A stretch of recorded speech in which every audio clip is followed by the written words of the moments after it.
मेरे प्यारों, क्या खुशी के साथ है? क्या आप भले चंगे हैं?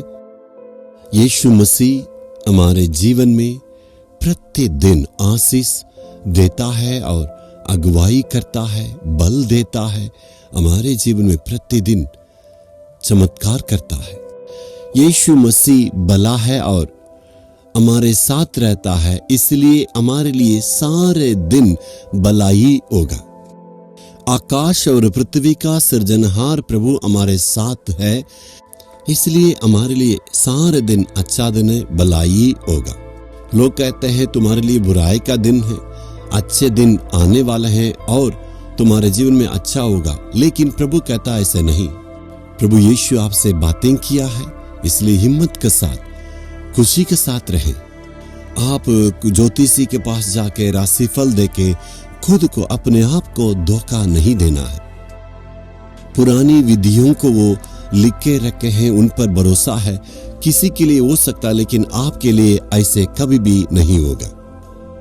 आकाश और पृथ्वी का सृजनहार प्रभु हमारे साथ है, तो हमें आशीष है। प्रभु क्या कहता है? अपने आप को उन बातों के लिए अर्पण करने से आपके जीवन में आज आशीष होगा।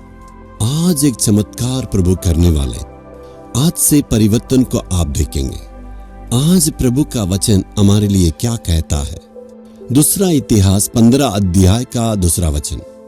जब तक तुम यहोवा के संग रहोगे तब तक वह तुम्हारी संग रहेगा, और यदि तुम उसकी खोज में लगे रहो तब तो वह तुमसे मिला करेगा। उन दिनों में भविष्यवक्ता के ऊपर प्रभु की आत्मा उतरता था। वो प्रेरणा पाके कहते थे, आज का दिन में भी आपसे भी कहने के लिए चाहते हैं, मेरे बच्चे, यदि तुम प्रभु के संग रहने से वो आपके संग रहेंगे। यदि आप प्रभु से दूर रहने से प्रभु भी दूर हो जाएंगे, आप दूर रहने से वो दूर हो जाएंगे। कुछ लोग रविवार के दिन में ही बाइबल को स्मरण करते हैं, उसी वक्त में उसे ढूंढते हैं। अभी तो वक्त बदल गया है, कुछ लोग तो मोबाइल फोन में ही बाइबल को रखते हैं, इसलिए उसी को ले जाते हैं। ये तो बहुत खतरा है। हाथ में प्रिंट किया हुआ बाइबल को रखना है, और इस मोबाइल फोन की इलेक्ट्रॉनिक बाइबल को हमें यात्रा के वक्त में इस्तेमाल कर सकते हैं। जैसे हम आराधना में, प्रार्थना सभाओं में जाते हैं, सिर्फ प्रिंट किया हुआ बाइबल को ही ले जाना, मोबाइल फोन में नहीं। मोबाइल फोन में सारी अशुद्धताएं भरी हुई है। एक स्विच को लगाने से दूसरी बातों में परिवर्तन हो सकते हैं, इसलिए इस पर हमें ध्यान देना है। प्रिंट किया हुआ बाइबल को हमें ले जाना है। आज प्रभु हमसे बात करने के लिए चाहते हैं, यदि तू उसके संग रहने से। कुछ लोग कहते हैं, मैं सुबह उठ के 1 घंटा प्रार्थना करता हूं, प्रार्थना करने के बाद परिवर्तन हो जाते हैं। कभी भी प्रभु को हमें भूलना नहीं चाहिए। उसने कहा था, तू जहां कहीं भी जाए मैं तुम्हारे संग संग रहूंगा। तो प्रभु से हमें दूर नहीं रहना है। सिर्फ सुबह 1 घंटा प्रार्थना करके बाइबल पढ़ने के द्वारा नहीं, चलने के वक्त में और इधर उधर आने जाने के वक्त में प्रभु का अध्ययन करते रहने से वो हमारे संग संग रहेंगे। हमें लगता है 2 घंटा रविवार की आराधना में जाने से प्रभु हमारे संग संग रहेगा। वो सिर्फ जब आराधना करते हैं वही 2 घंटा आपके संग संग रहेगा। जब तक तू उसके संग रहेगा तब तक वो तुम्हारे संग रहेगा। जब उसे खोजा करेंगे तो परमेश्वर आपसे मिला करेंगे। इसका मतलब परमेश्वर को ढूंढने के वक्त वो हमसे मिलने के लिए तैयार है। मैंने ऐसे बहुतों को जानता हूं, प्रभु के चरणों पर आके प्रभु के दर्शन को उन्होंने पाया। मैंने प्रभु की चरणों पर बैठा है, प्रार्थना दुआ किया और प्रभु को ढूंढने लगा, इसलिए प्रभु ने मुझे अपने दर्शन से बातें की। प्रभु के पास आइए, तर्क वितर्क की बातों को छोड़कर प्रभु की चरणों पर आके प्रभु को ढूंढने से परमेश्वर जरूर अपने दर्शन से आपको आशीष देंगे। आप उनको देख सकते हैं और उनकी वाणी को सुन सकते हैं।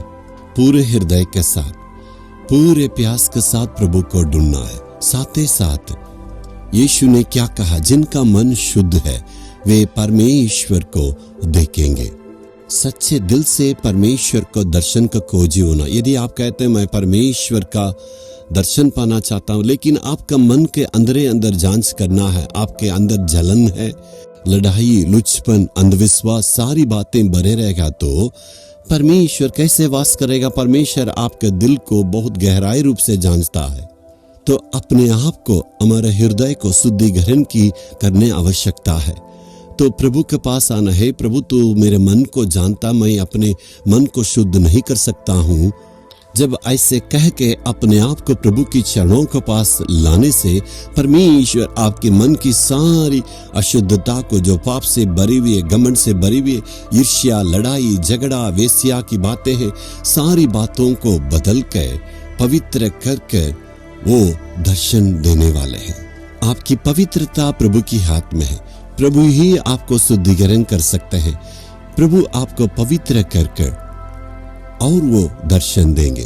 आज प्रभु से हम कहेंगे, प्रभु सारा दिन, हफ्ते के 7 दिन तू मेरे संग संग रहना है और मैं आपके संग रहना है। प्रभु साल के 365 दिन में हे प्रभु मैं तेरे संग संग रहना, मेरे जीवन की रुकावट क्या उसे दूर करना, मैं आपके संग रहना चाहता हूँ। प्रभु और आपके बीच में जो संगति है उसे कौन रोकना चाहते, किस परिस्थिति उसे तोड़ना चाहता, सारी बातों को प्रभु की चरणों के पास लाना। कोई मनुष्य है, कोई परिस्थिति, सभी बातों को दूर करना है। यदि परमेश्वर हमारे साथ में तो हमारे भविष्य के बारे में, हमारी बीमारी के बारे में, हमारे सेहत के बारे में, शरीर के बारे में कोई चिंता नहीं होगा। यही आनंद से भरा हुआ मसीह का जीवन, इस जीवन के लिए अर्पण करेंगे। आज प्रभु कहने के लिए चाहता, मेरा बेटा, मेरी बेटी, क्या तू मेरे संग रहने के लिए अर्पण करोगे? तो प्रभु कहता है, मैं भी अपने दर्शन से तुम्हें आशीष दूंगा। आज कहेंगे, हे प्रभु, मेरी दिल की इच्छा यह है, तू मेरे संग रहना, मैं भी प्रभु हमेशा तेरे संग संग रहना है। मेरे दिल की इतनी सारे पाप भरा हुआ है, घमंड, ईर्ष्या, लड़ाई, झगड़ा, सारी पापों को दूर कर मैं आपका संग, आप मेरे संग, और प्रभु तेरी वाणी को सुनने की जगह में रहना है, कभी भी मैं दूर नहीं जाना है। तू मेरे साथ रहने के लिए अपने आप का अर्पण करता हूँ, यीशु के नाम में, आमीन आमीन।